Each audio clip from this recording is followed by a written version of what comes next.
జీవితం అనే వృక్షాన్నిచ్చిన గొప్పోడురా. ఇప్పుడున్నానే ఈ సుఖము, అలనాటి నాన్న కష్టము, మరి ఎందుకు నాన్నకు నీకి భేదము?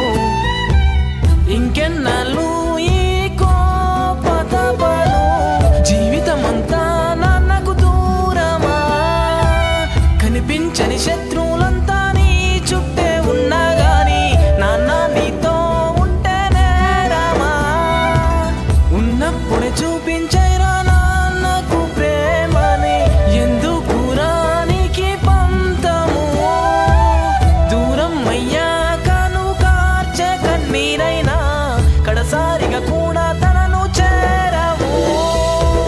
మనసున్న మా రాజు మా నాన్న, మరువలేని జ్ఞాపకమే నాన్న. మదిలో నా కొలువై ఉన్న మా నాన్న, మా ఇంట దేవుడు